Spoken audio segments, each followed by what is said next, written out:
Olá, nós vamos começar agora as aulas de sistema neural, né? Histologia do sistema neural.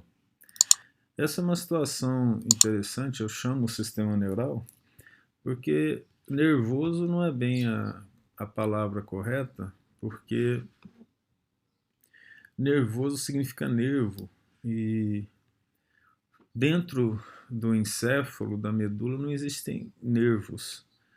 E nervoso também significa uma pessoa meio nervosa, né? Nós vamos começar já. Essa indicação aqui é para pessoas que querem estudar sistema neural e que gostam de sistema neural, principalmente da área médica, né? Eu tenho um amigo chamado Leonardo Cacheta, que em 2014 ele publicou um livro com vários capítulos de vários cientistas brasileiros, chamado Tratado de Neuropsiquiatria, que vai desde informações básicas até informações mais complexas sobre o sistema neural.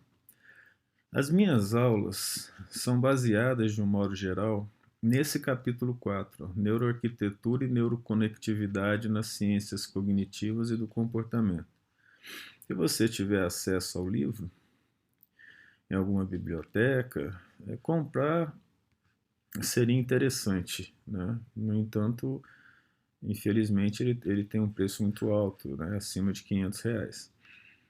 E você lendo esse capítulo, você vai ter mais facilidade para entender as bases do sistema neural. Outro capítulo que nós escrevemos com uma aluna de iniciação científica já é muito mais complexo e ele não interessa aí para as informações básicas desse sistema neural. Lá no capítulo a gente começa falando da filogênese do sistema neural. Muito do que se sabe hoje sobre sistema neural vem dos aspectos filogenéticos. Muito difícil estudar sistema neural em seres complexos devido à própria complexidade desse tecido, né? Mas o professor Machado, do livro Neuroanatomia Funcional, ele começa assim também. Ele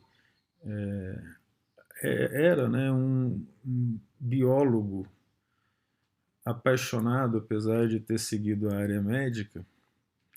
Então ele estudava bastante é, evolução em termos biológicos e colocou lá no primeiro capítulo do livro dele a filogênese do sistema neural em função das propriedades do protoplasma.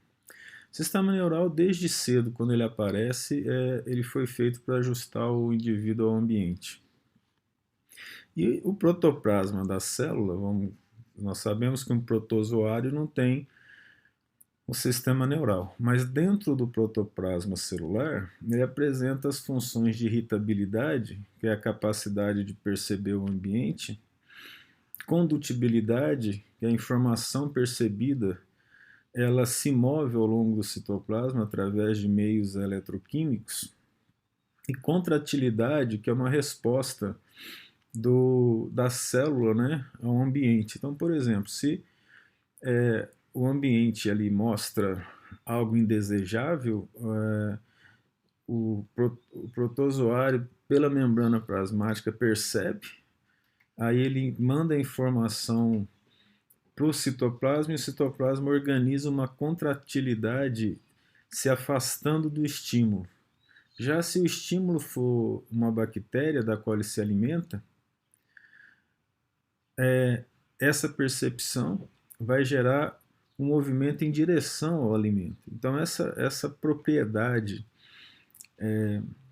de contratilidade e irritabilidade gerou, ao longo do tempo, a capacidade de perceber o ambiente, a irritabilidade, que é o sistema neural do futuro, e a contratilidade, que é o sistema muscular. Você deve lembrar que existe uma associação importante e direta entre a irritabilidade e a contratilidade no estudo de músculo, em que o músculo é dependente do sistema neural para exercer a sua função. As primeiras organizações em termos de percepção do ambiente é a polaridade das células em poríferos, né? Nos poríferos, A gente até estudou em sistema, lá no tecido tegumentar, que as células apresentam uma determinada diferença na base e no ápice. Então, isso já é uma determinação que acontece em poríferos, mas poríferos não apresentam sistema neural. Os primeiros neurônios vão aparecer nos selenterados.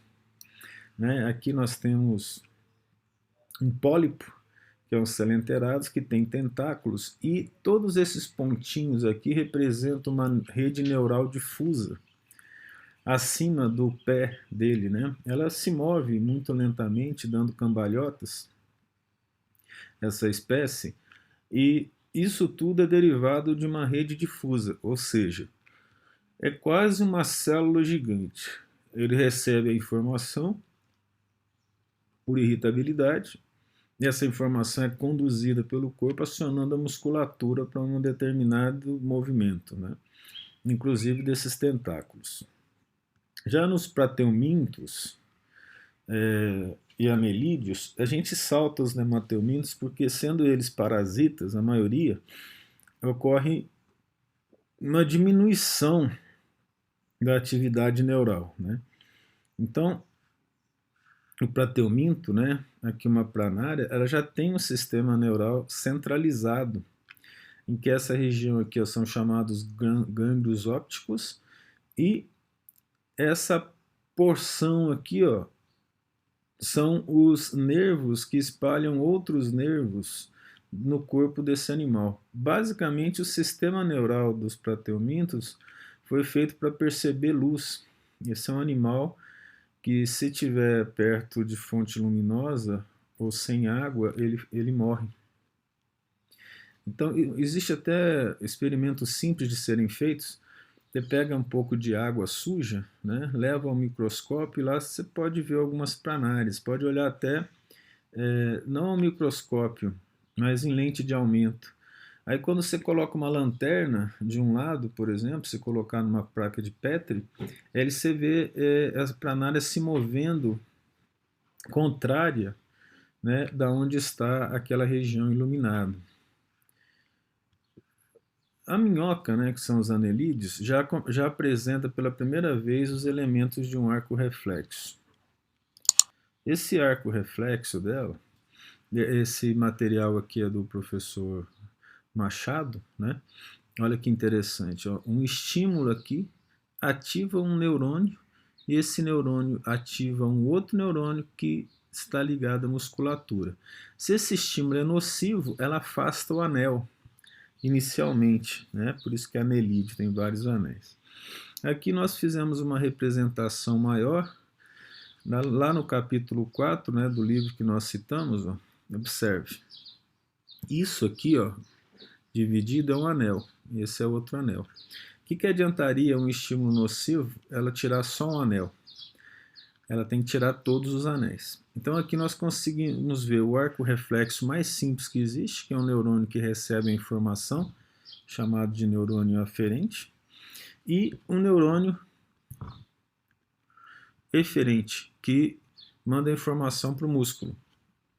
Então observe que nesse caso aqui, ó, existe um interneurônio. Por que o interneurônio? Que é para mandar informação para o outro anel e para o outro anel para que a minhoca, né, ou anelídeo, se movimente e saia fora do estímulo nocivo. Um anel só já não daria, né? Ele teria que contrair aquele anel e normalmente um estímulo nocivo no anel ou em mais de um anel pode ser nocivo para o animal todo, né? Aqui o exemplo também do professor Machado, tirado do livro dele, estímulo nocivo, como nós vimos, ó. Aqui é o arco reflexo simples, neurônio aferente, neurônio eferente, e aqui o neurônio de associação que junta os anéis, né? Essa base aqui, ela se mantém na medula e parte do encéfalo de todos os animais para frente. Por exemplo, aqui no caso do homem, né? Estimulou o tendão patelar, nós explicamos isso lá na aula de histologia muscular, né? Deu uma esticadinha aqui, assim que estica, O neurônio aferente, né, do fuso neuromuscular, quando ele é esticado, leva a informação para a medula, que estimula um neurônio eferente que vai até a musculatura e contrai. Então isso se manteve.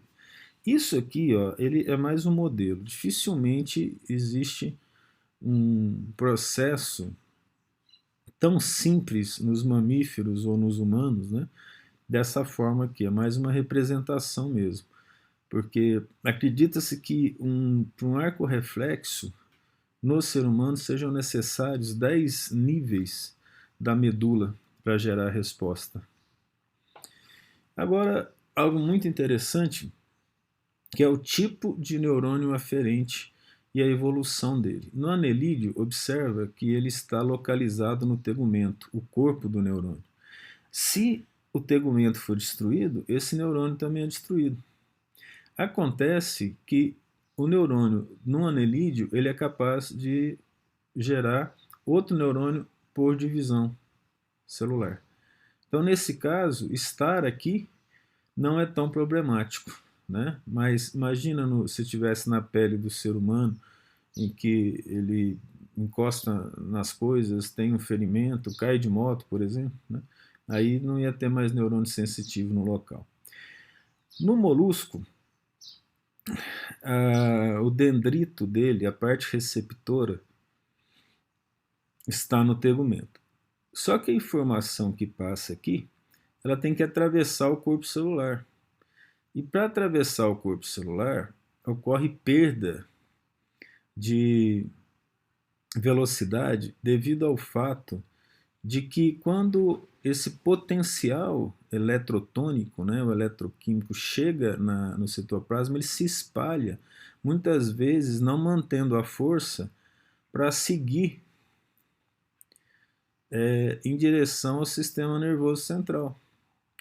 Então aqui o estímulo tem que ser forte e mesmo assim ele é lento, né?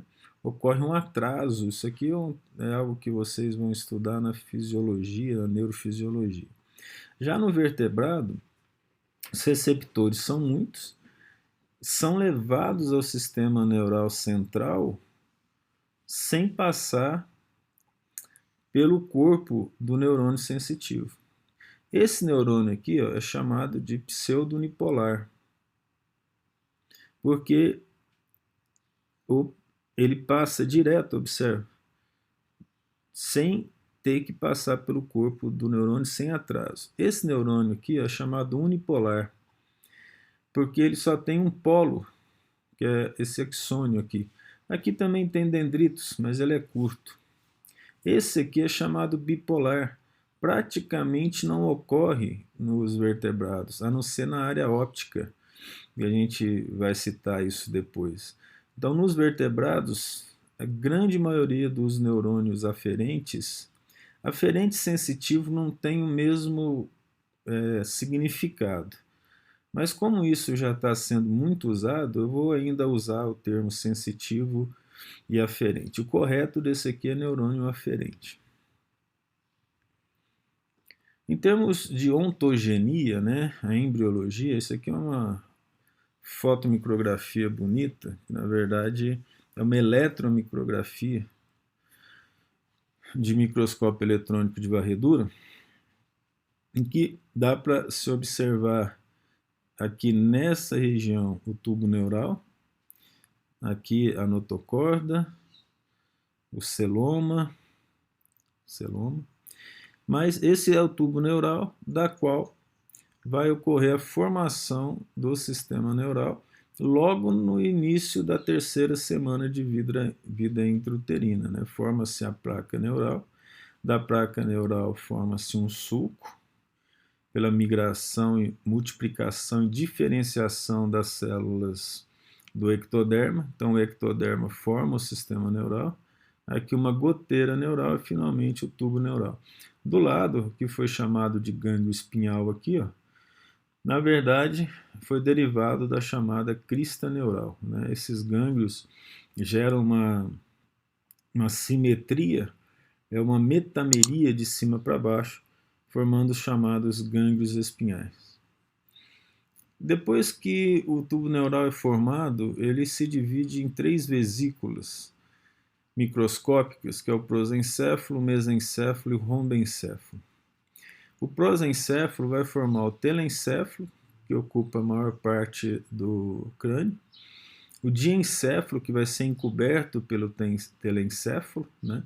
Esse diencéfalo aqui ele vai formar o tálamo, o hipotálamo, epitálamo, e podemos chamar de metatálamo também, uma outra parte. O mesencéfalo continua como mesencéfalo, não tem modificação. Temos o metencéfalo e o mielencéfalo. O mielencéfalo vai continuar como medula oblonga, o bulbo raquídeo, e o metencéfalo forma a ponte e o cerebelo no futuro, né? Aqui são as aberturas em determinado momento da formação do tubo neural, né? E chamados aqui, ó, neuróporo cranial, neuróporo caudal. Isso é estudado parte em anatomia e parte em embriologia, se for a embriologia 2, né? A embriologia que vai estudar o sistema neural em detalhes. Aqui é um exemplo do livro de embriologia que ele apresenta um certo erro aqui, ó, nesse esquema do neuroepitélio. O neuroepitélio não tem esse formato aqui, né? Ele não vamos dizer assim, um grupo de células fusiformes. Ele não é assim, eu mostro daqui a pouco como que é. Mas o interessante é o resto que vem desse esquema. Um pedaço do tubo neural, a partir desse tubo neural, tem o chamado neuroectoderma, ele, ou neuroepitélio, ele forma as células da glia, que é o glioblasto, que vai formar o astroblasto, que vai formar astrócito, e o oligodendrócito. O oligodendroblasto vai formar o oligodendrócito, que são as células da glia. Ele forma neuroblasto, que vai formar os neurônios, de um modo geral. E forma o epêndima, né? O epêndima vai formar depois o plexo corioide, não todo o epêndima. E o mesênquima, né, que envolve o tubo neural, vai oferecer para o tubo neural as células de defesa da micróglia. Aqui do lado, ó, mostra como que as células, como que o neurônio migra para formar o córtex cerebral, por exemplo. Aqui embaixo é o neuroepitélio. Do neuroepitélio saem células da glia, astrócitos, e o neurônio ele migra utilizando o astrócito como se fosse um cipó para subir, ó, até chegar no ponto onde ele vai parar para formar uma camada cortical. Tem informações mais recentes sobre o sistema neural. Nós fizemos alguns estudos em termos de ciência, para falar de ciência, né, sobre o efeito do álcool sobre o sistema neural. Temos aqui alguns artigos publicados, aqui sobre o bulbo olfatório, aqui na região pré-frontal. Isso aqui foi uma revisão, uma outra revisão, e aqui sobre o midbrain, né, que é o mesencéfalo. Mas eu coloquei aqui por causa de um detalhe. Primeiro, que se pode estudar o efeito de drogas sobre a migração dos neurônios. Isso é importante, vai que alguém gosta de trabalhar com isso. Eu estudei o álcool, mas você pode estudar agrotóxico, você pode estudar efeito de medicamento. Nós não vamos entrar em detalhe nisso, mas é só para dar uma ideia. Nós injetamos álcool na mãe para afetar o filho de ratos. E essa aqui é uma região do controle, aquele que não foi injetado etanol. E aqui, para aquele que foi injetado etanol, isso dá quase 50% a menos de células pelo efeito do álcool em relação àquele que não foi injetado, né? Se você concluir que essa região vai ter 50% a menos de célula, não está correto, porque o sistema neural produz cerca de 10 células a mais daqueles que sobrevivem no adulto. Isso aqui foi tirado depois que o rato nasceu, 7 dias depois. Então, pode ser, e nós não seguimos isso, que ele tem uma vida normal, né? Que mais neurônios vão chegar aqui nessa região. Mas isso já é suficiente para mostrar o efeito deletério do álcool sobre os neurônios, de um modo geral, né? O sistema neural, como um todo, ele tem uma função básica. Junto com o sistema endócrino, ele integra todos os órgãos do corpo, com rara exceção.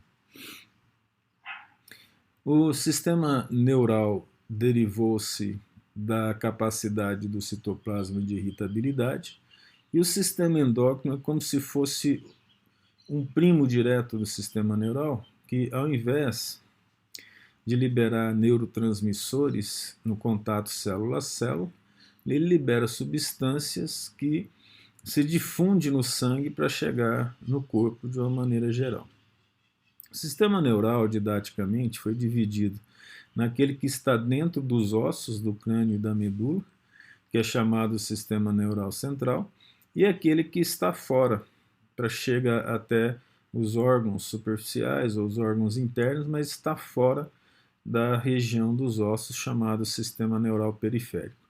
Essa divisão, eu falei que é uma divisão didática, mas ela apresenta diferenças fisiológicas, farmacológicas e histológicas em relação ao sistema neural central e periférico. O sistema neural, como um todo, ele é dividido em neurônio e neuróglio. Os neurônios com a função de transmissão de informação, da neuróglio com função de sustentação da estrutura do sistema neural como um todo. Para você ter uma ideia aqui, para a gente aproveitar o desenho, com a informação vem do ambiente, através de neurônio sensitivo, da pele. Observa aqui, ó, como se fosse um arco reflexo, né, mas não é. Aqui, a informação chega na medula e vai em direção ao córtex cerebral. Essa região aqui é o tálamo. O tálamo é onde ocorre a sinapse dos neurônios medulares para que a informação chegue até o córtex cerebral, onde ela é integrada.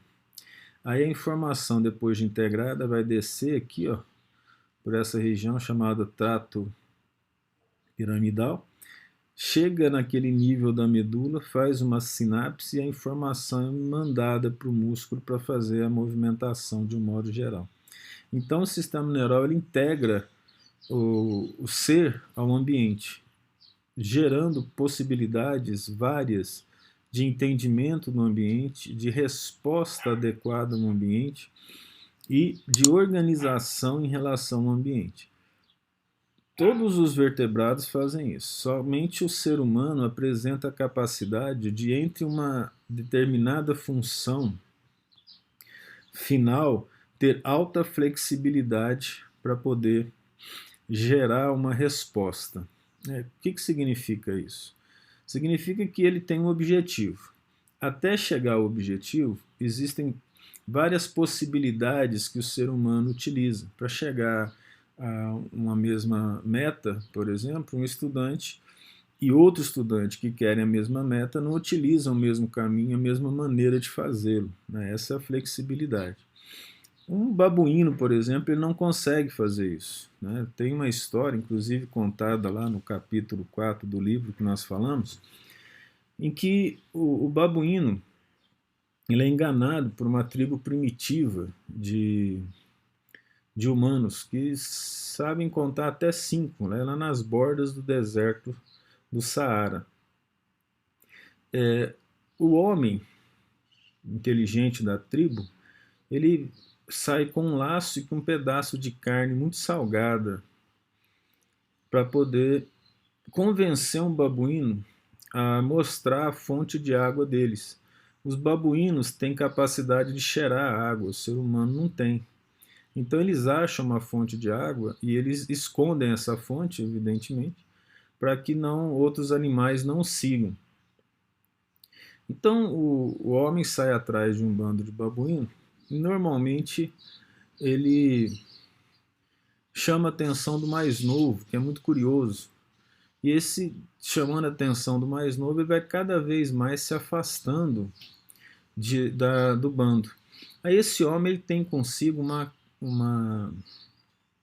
cumbuca, né, vamos falar assim, em que a mão do babuíno pequena ela entra meio aberta, mas não sai fechada. Porque quando nós fechamos o punho, aumenta, né, a dimensão dele. Aí, não do punho, né, mas da estrutura geral. O dedo polegar, por exemplo, ficando aqui, ó, ele aumenta o tamanho dessa região. E aí, quando o macaquinho está longe, ele amarra numa pedra essa cumbuca e coloca lá a carne seca. E se esconde contra o vento. O macaquinho não aguenta de curiosidade, então ele vai lá e quer pegar a carne, né?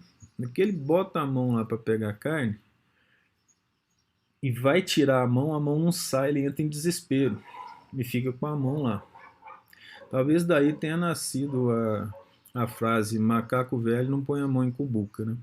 Aí o homem joga o laço no pescoço desse macaco e amarra e deixa ele comer a carne. Você imagina comer carne salgada, né? A sede que dá. Muitos restaurantes aí de churrascarias, eles colocam a carne bem salgada para o indivíduo gastar com bebida, óbvio, em relação à necessidade de hidratação depois do aumento da concentração de sódio no sangue. Aí, uma noite, né, e mais um pouco, imagina a paciência desse homem, aí solta o macaquinho morrendo de sede, ele não quer nem saber o que está acontecendo e vai em direção à fonte de água. E ali, quando o homem descobre a fonte de água, ele faz uma fogueira e faz sinal de fumaça e a tribo vai em direção à fonte de água. Mas o que isso tem a ver com o sistema neural? Enquanto o macaco queria pegar o que estava na cumbuca e ver, ele não teve nenhuma estratégia. Ele foi, pegou e caiu na armadilha. Um grupo humano de cultura ainda bastante primitiva foi capaz de gerar, entre querer a água e obter água, uma quantidade imensa de possíveis eventos em termos de flexibilidade para conseguir obter o produto final, vamos falar assim, que é a água, né? Interessantemente, a grande diferença de cérebro, de tamanho de cérebro, é o lobo frontal. A parte anterior do lobo frontal, ou seja, a região pré-frontal, que no homem é muito maior do que os outros animais, é que determina essa capacidade de flexibilidade, que é em termos de números de neurônios associativos que o homem tem. Costumam dizer que o cérebro do elefante, da baleia, é maior do que do homem, e é verdade. E aí uns falam que pelo tamanho do cérebro determina-se a inteligência. Não é bem assim. O cérebro foi feito para detectar, analisar e utilizar informações. Detectar são neurônios ou regiões sensitivas, né? Analisar é o córtex cerebral e utilizar essa informação é córtex cerebral. Responder é feito por neurônios aferentes. Então observe, esse sistema aqui é o sensitivo, que ele é um sistema. Tem um neurônio, vai até o córtex e devolve. O que a baleia e o elefante têm é uma área corporal muito grande. Então a grande quantidade de estruturas sensitivas e estruturas motoras fazem que eles tenham um cérebro grande. O que eles não têm em relação ao ser humano é a quantidade de neurônio associativo que permite coordenar e analisar de forma mais eficiente as funções do organismo. Então, quando se faz uma relação entre o peso do cérebro e o peso do corpo humano, não é de uma maneira direta, mas do homem dá 7, por exemplo. E quando se faz isso para um elefante, você tem perto de 0,8, 0,7, que é a proporção do tamanho do cérebro para o tamanho do corpo, né?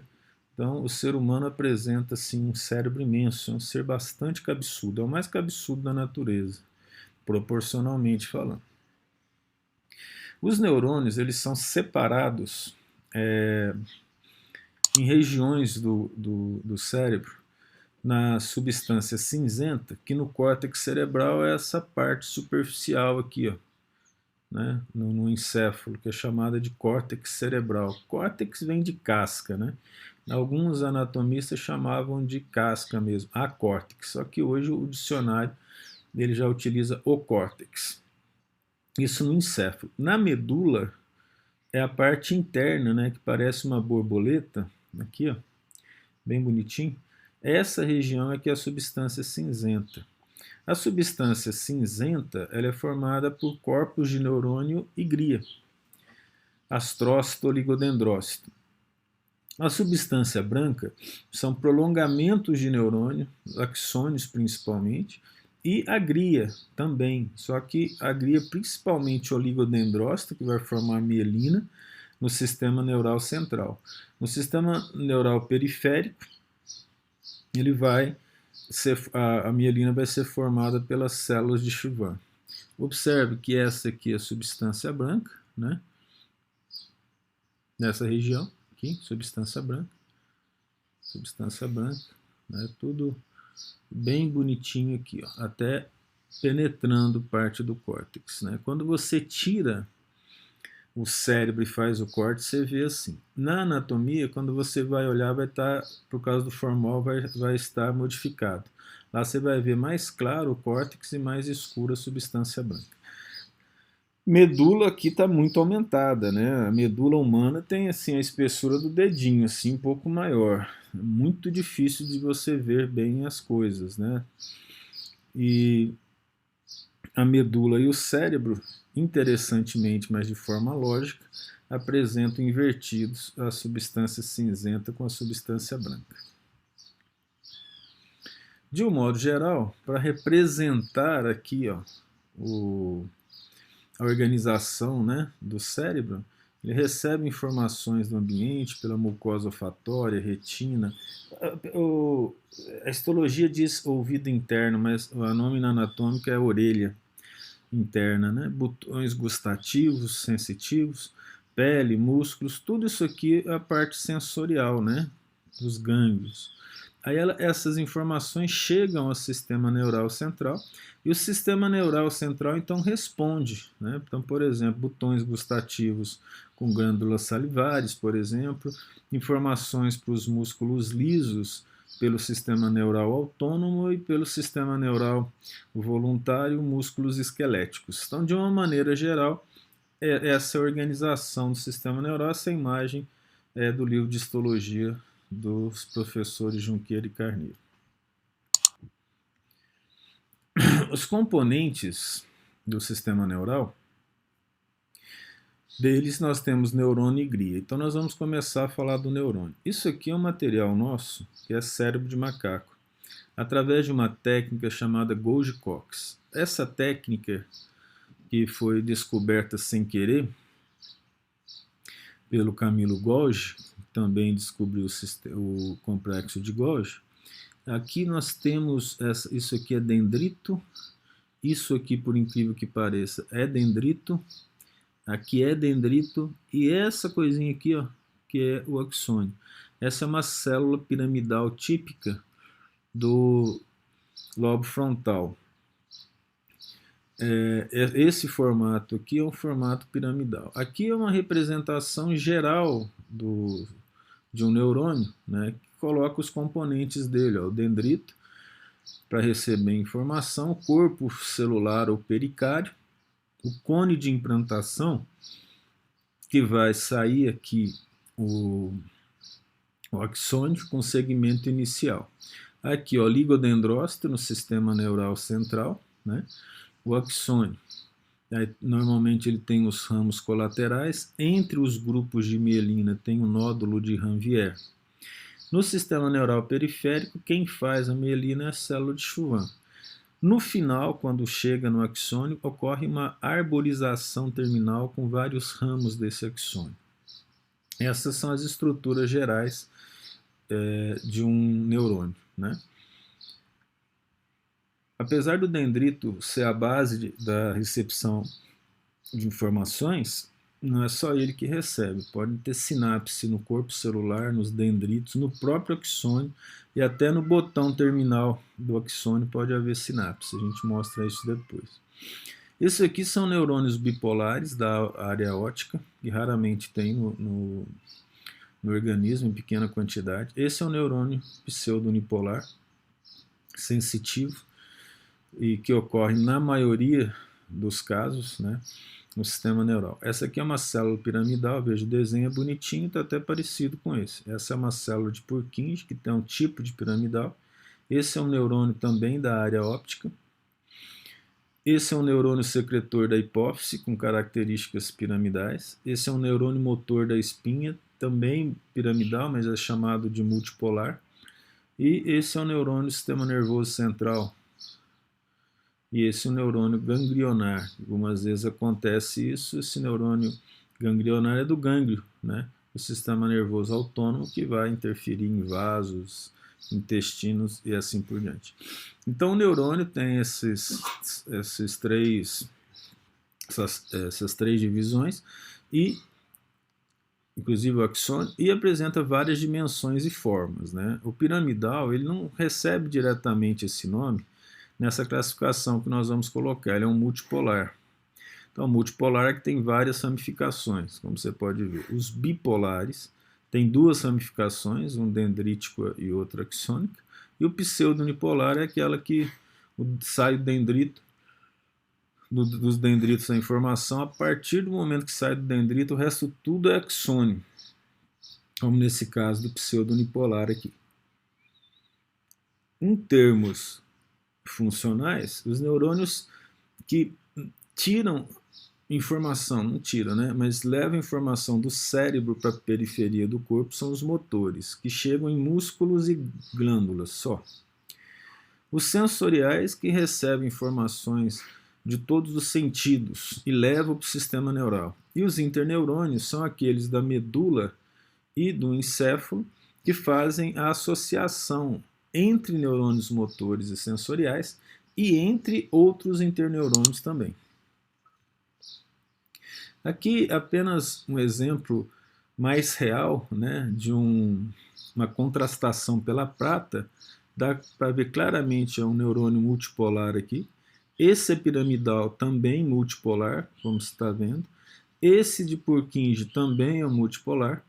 Esse é um neurônio bipolar de área óptica, né, e esse é um neurônio pseudo-unipolar. Aqui apenas a representação deles, em termos de desenho, que algumas vezes fica mais fácil de compreender. Essa foto aqui, nós tiramos ainda quando éramos estudantes de graduação, num projeto de verificação de uma proteína na célula de Purkinje. Ao contrário do que muita gente pode entender, que isso aqui seja o neurônio e aqui o núcleo, é o contrário. Essa parte mais escura de fora é o neurônio cortado transversalmente. Esse é um núcleo muito vesiculoso e claro, com nucleolo evidente. E aqui do lado, se você for ver, tem um axônio mielinizado, que é essa parte escura, o nervo com 3 mitocôndrias lá dentro, parecendo um hominho barbado, né? Coisa interessante até. Isso aqui são núcleos das células da glia que envolve esse neurônio. Então o neurônio tem eu peguei esse aqui de exemplo de microscopia eletrônica, ele tem um núcleo muito vesiculoso, claro, que significa alto metabolismo, um nucleolo evidente. Complexo de Golgi, ó, olha aqui que bonito, ó, complexo de Golgi dele. Só que não tem só isso de Golgi, não é só essa região de Golgi. Isso aqui, ó, são vesículas de Golgi, isso aqui de Golgi, isso aqui de Golgi, aqui também, ó. Então, ele tem um complexo de Golgi muito desenvolvido. Nesse tamanho, não está dando para ver com muita clareza o retículo endoplasmático rugoso, mas essas partes mais escuras aqui, ó, representam os ribossomos e o retículo endoplasmático rugoso. Mitocôndrias são várias, só que nesse tamanho também é difícil de ver mitocôndria, mas aqui dentro desse nervo Já tem 3 mitocôndrias, uma pertinho da outra, né? Aqui no corte especificamente não está dando para ver mitocôndria. Neurofilamentos e microtúbulos são muito pequenos, não tem como ver, a não ser um aumento muito alto de microscopia eletrônica. E inclusões, que são essas aqui, ó, que são essas regiões muito escuras, que normalmente são vacúolos digestivos, que ocorreu a digestão, mas ele não é largado para fora, ele não é jogado fora no sistema neural. Aqui tem outra inclusão, aqui tem outra inclusão. Então, o que, que acontece? Ele vai morrer com o neurônio. Então, ele é um marcador de idade. Quando você faz um corte no sistema neural, histologicamente, ou com microscopia eletrônica, quanto maior a quantidade de inclusão que você vê, esses pontinhos escuros, mais velho é o neurônio. Aqui nós não temos como mostrar dendrito. O dendrito está acima, né, dessa visão. Mas a função dele basicamente é receber informação, aumentando a área capaz de receber informação. Então, os dendritos, basicamente, eles têm várias divisões e eles podem estar associados às buscas ou às informações sensitivas em forma de buquê, né, ou em forma de estrutura expandida, ele pode formar botões e espículas no próprio neurônio. O axônio tem um segmento inicial, um cone de implantação e uma urbanização terminal chamada telodendro. Dendrito significa ramificação, telo é final, né? Então, telodendro é ramificação final. Aqui, isso aqui foi tirado de um livro de neuroquímica. São livros raros no Brasil. E mostra aqui o núcleo do neurônio. Aqui essa região associada ao complexo de Golgi, né? E retículo endoplasmático. Isso aqui são os neurofilamentos. E isso aqui são a cinesina e dineína, que são moléculas que, às custas do ATP, elas carregam para a região das sinapses, né, ou do botão sináptico, mitocôndrias, túbulos, vesículas com neurotransmissores e trazem de volta para a parte próxima ao núcleo, citoplasma, perto do núcleo, porque se eu falar só citoplasma, o axônio também tem citoplasma, né? E aí essas organelas usadas vão ser destruídas no lisossomo e voltarão para o processo de reconstrução deles, né? Que a gente está vendo aqui. O transporte do núcleo em direção à vesícula do axônio, né? É transporte anterógrado e o transporte de volta é retrógrado. Esse esquema aqui é o esquema do livro do Junqueira. Um núcleo bastante vesiculoso, nucleolo desenvolvido, muitas mitocôndrias, vários complexos de Golgi, essa substância de Nis aqui, ó, é quando você vê a microscopia óptica muito retículo endoplasmático rugoso com muito ribossoma. Antigamente era chamada de substância tigroide, depois isso aqui foi chamado de complexo de Nis ou substância de Nis, mas isso aqui é uma região de retículo endoplasmático rugoso com muitos ribossomas. Isso aqui é chamado de cone de implantação, que é onde o axônio vai continuar, que está cheio de microtúbulos aqui, ó. O axônio ele cresce pelo crescimento do microtubo. Você tem axônio aí de mais de metros de tamanho, né? Você imagina um indivíduo aí de 2 metros de altura, o axônio que sai ali da medula na região sacral para chegar no dedão do pé é um único axônio. E ele é formado pelos microtúbulos, que através da tubulina, ele vai sendo inserido uma tubulina na outra, até que chega à região sináptica. Como nós falamos, a dineína e a cisteína, elas fazem um transporte no axônio via o que nós chamamos de movimento mecânico com gasto de energia do ATP. Uma das melhores maneiras de ver isso é através de um filme. Observa só. Esse movimento é um movimento em altíssima velocidade, aqui, ó, das estruturas, né, mitocôndrias, vesículas, que são levadas de um lado para o outro no axônio. Isso aqui é uma filmagem feita com um microscópio confocal a laser, em que esse axônio está em cultura, né? E essa cultura desse axônio foi possível fazer essa filmagem muito interessante. Nós sabemos que a informação passa por potencial de membrana, a entrada de sódio, saída de potássio, coisas que são estudadas principalmente na fisiologia. Mas observe que também tem um potencial ligado a quando ele chega no botão sináptico e a informação tem que passar para outro neurônio através da fenda sináptica. Você está vendo isso no filme aqui ao lado, né? Então vem o potencial de ação aí, ó, amarelo, não é mesmo? Desse potencial de ação, ele faz com que as vesículas se acoplem à membrana e lance o neurotransmissor. O neurotransmissor, então, ele ativa os receptores do outro neurônio, gerando potencial de membrana nesse outro neurônio aqui, né? Dessa forma. Aí, isso ocorre na sinapse. E aqui ocorre principalmente com o influxo de cálcio, né? Como a gente pode ver. Após essa organização, tem a reciclagem da vesícula e também do neurotransmissor, para não se perder muita energia em fazendo novos neurotransmissores do zero toda vez que uma sinapse ocorre. Muitas vezes o indivíduo estuda muito e deixa para fazer isso antes da prova. Aí quando chega na prova ele não lembra, ele sabe que sabe, mas não lembra. O que ele fez?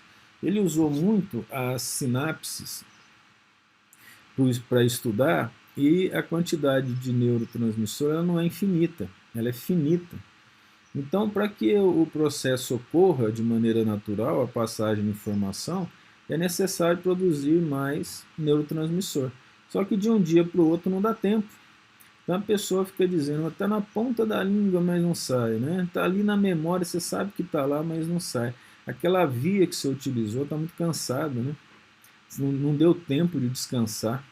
E aí, muitas vezes é difícil você conseguir informações em momentos do cérebro cansado. Tem vários tipos de sinapse. Toda sinapse na região pré-sináptica tem vesículas com neurotransmissores. Existe um espessamento de membrana chamada pré-sináptica, do neurônio que está mandando a informação, e a pós-sináptica, que tem receptores para receber a informação. Entre as duas tem uma fenda sináptica, isso na chamada sinapse comum, né, via neurotransmissores, porque existe uma sinapse elétrica que não tem neurotransmissores. Os neurotransmissores são vários, como serotonina, acetilcolina, adrenalina, noradrenalina, GABA, glicina, cada um deles com funções diferentes, dependendo da região onde eles estão. Por exemplo, a acetilcolina no lobo parietal está associado à memória, e a acetilcolina na relação do neurônio com o músculo está associado com a contração muscular. E as sinapses elétricas são formadas por junções tipo gap. E tem muita coisa associada a essas sinapses elétricas, porque os indivíduos, quando tomam anestesia, a anestesia ela impede a passagem de informações dolorosas. Então ele ativa destruição de neurotransmissor, ou desacopla a liberação de neurotransmissor, ou ele faz uma alteração da estrutura da membrana plasmática para que não ocorra passagem de informações dolorosas. No entanto, isso não é possível de acontecer com sinapses elétricas. Por isso que o provavelmente uma das explicações é que a pessoa está com anestesia geral, mas ela ainda sente alguma coisa. Algumas pessoas dizem se lembrar de todo o processo, de ter ouvido os médicos e enfermeiros conversarem. Aqui vamos mostrar aqui as sinapses, ó. Então, os vários tipos. Sinapse axoespinhosa, entre o axônio e a espícula do dendrito. Axodendrítica, direto com o dendrito. Axossomática, uma sinapse direto com o corpo celular. Sinapse axodendrítica. O que significa isso? Já é no começo, no cone de implantação. Desculpa, é o segmento inicial, aqui no segmento inicial do neurônio, a axodendrítica nós já falamos. Sinapse axoaxônica, no próprio botão terminal do axônio. Sinapse em cadeia, observe, que é um axônio com outro, e os dois fazendo sinapse com o neurônio-alvo, né, que é chamado em cadeia. Sinapse elétrica, que nós falamos, ela já é direta, a informação é passada diretamente, não tem neurotransmissor.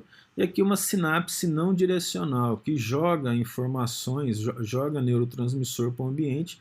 Isso acontece com os chamados paraneurônios do intestino, numa espécie de comunicação chamada parácrina, né? Novamente eu chamo a atenção para estudar lá o capítulo 6 do nosso livro de Biologia Celular, que fala sobre esse tipo de informação. Aqui uma sinapse elétrica, observe, junções gap, a informação passa direto, tá? E aquilo lá é sinapse química, que ocorre a liberação do neurotransmissor para um receptor. Aqui mais um exemplo de sinapse retirada do livro de histologia. Esse aqui do lado foi retirado de um livro do americano chamado Burt, Alvin Burt. E ele aqui está mais completa, né? Ele foi um livro de 1995 e nunca mais foi vendido no Brasil, até porque quase não vendeu mesmo. Em relação à sinapse, é importante saber as etapas da transmissão sináptica de um neurônio para o outro neurônio. Então aqui nós colocamos de forma até, vamos dizer, didática, para você não se perder, né? Então primeiro vem o potencial de ação aqui. Aí ocorre a abertura de canais de cálcio. Você deve lembrar disso lá da aula de musculatura, né, quando nós falamos da placa motora. O cálcio ele é responsável por permitir que as membranas das vesículas elas se liguem à membrana pré-sináptica para ocorrer a liberação do neurotransmissor. Olha, o neurotransmissor cai na fenda sináptica, que tem aí de 20 a 30 nanômetros, que ele se liga ao receptor. Esse receptor tem de dois tipos gerais, são vários tipos. Não é o caso aqui falarmos disso, mas são vários tipos. Duas coisas eles fazem, no mínimo. Primeiro, o receptor pode gerar a transmissão sináptica para esse próprio neurônio e conduzi-la. Ou esse receptor, ele simplesmente impede que essa informação continue, para. Se continua, então é chamado de PPSE, potencial pós-sináptico excitatório, ou seja, a informação eletroquímica passa de um neurônio para o outro. Ou potencial pós-sináptico inibitório, a informação eletroquímica não passa para o próximo neurônio, ela é desativada aqui. Okay? Se a gente somar tudo isso, dá para entender um pouco da complexidade da organização do sistema neural, em que algumas coisas são acopladas, outras são desacopladas e assim por diante. Para você ter uma ideia, quando o potencial pós-sináptico inibitório não funciona de um certo modo, o indivíduo que apresenta uma tendência a ter convulsões é quando começa uma informação numa determinada região cerebral e essa informação, a tendência dela é espalhar por todo o córtex. Se espalhar por todo o córtex, vai para toda a musculatura e para as regiões glandulares. Então, o que acontece nesse termo de, de transmissão? A informação vai passando. Quando começa uma informação, quando ocorre uma despolarização de um neurônio, a tendência é, como ele está ligado a todos os neurônios do corpo, essa excitação passa para todos. O que impede de passar? Potencial pós-sináptico inibitório. Na verdade, é como se o excitatório fosse o acelerador e o inibitório fosse o freio. Então, imagina um carro sem freio, né? No caso, a situação é tão complicada para convulsão, casos de epilepsia, o indivíduo precisa de 3, 4 dias para recuperar tamanha a força de contração que ele fez na musculatura. O potencial pós-sináptico ele é sempre unidirecional. Ele vai do neurônio pré-sináptico para o pós-sináptico, sempre, não o contrário, nessa passagem. Mas isso não tem nada a ver com o fato dele ser excitatório ou inibitório. Aqui uma estrutura muito bonita, retirada da Scientific American. Aqui um pedaço, né, da sinapse, ele faz crescer aqui, ó. Essa sinapse é muito bonita. Então, olha aqui, a vesícula descarregou glutamato. Aí você tem dois receptores, ó, um receptor do AMPA, um receptor NMDA, tá? O que ocorre aqui? Ativação do receptor despolariza a membrana, como nós falamos, ok? Normal. Aqui, depois da membrana despolarizada, ocorre a produção de AMP cíclico, segundo mensageiro. Novamente eu volto a falar do capítulo 6 do nosso livro de Biologia Celular. Mas para entender isso, né? Esse AMP cíclico ele vai gerar alteração na maneira como o DNA vai produzir RNA e as proteínas produzidas em função disso. Então, quando você usa muito essa sinapse, por exemplo, como eu falei, vai cansar, né?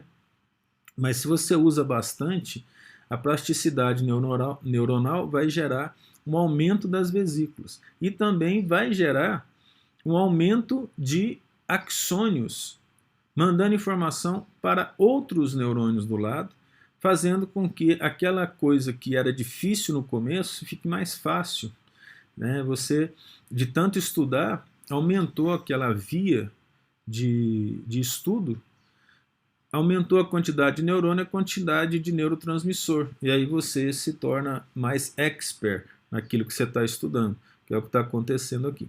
Como nós falamos, no mínimo vai ter um potencial pós-sináptico excitatório ou inibitório. E não parece que ainda sabemos de todos os casos, mas hoje é um consenso que acontece em todos os casos, neurotransmissores, não somente um é lançado, antigamente pensava-se que era só um. Mais de um neurotransmissor é lançado, e alguns deles ativam receptores específicos para alterar, né, o processo de transcrição e tradução para preparar o axônio para receber mais informações. Esse aqui à esquerda também é um material que nós fizemos ainda na graduação. Esses pontinhos pretos aqui, ó, significam miosina. Essa região aqui é o corte que fez lá na célula de Purkinje. Aquele primeiro corte foi aqui, ó, né? Agora esse outro corte foi aqui, ó, ou seja, na arborização dendrítica dela. Então cada coisinha que você está vendo aqui, ó, é uma região de sinapse. Isso aqui é sinapse, membrana pré ou pós-sináptica e assim por diante. O que a gente queria ver? A gente queria ver que se tivesse miosina aqui, então haveria plasticidade neuronal, já que a miosina é uma proteína motora. A gente conseguiu mostrar isso, nós fizemos aí uma publicação já há algum tempo. Aqui é só para relembrar aquele caso, ó, olha o que está acontecendo. As sinapses estão mandando informações, né? As vesículas com receptores estão mandando informação para ativar o DNA. Ok? E aqui, ó, modificada pelo uso. Olha o que a gente havia falado. Se você contar aqui, tem menos neurotransmissor do que aqui. Quanto mais você usa uma sinapse, mais ela fica preparada para o futuro. Por isso que muitas vezes a pessoa tenta melhorar uma determinada matéria, um determinado estudo, não consegue, de uma hora para outra ela percebe uma certa facilidade, aí fecha uma prova e passa a amar aquilo que não gostava, né? De um modo geral. Bem, nós vamos parar por aqui, nessa primeira aula do sistema neural, né? Histologia do sistema neural, e vamos continuar com uma segunda aula mais para frente. Até mais.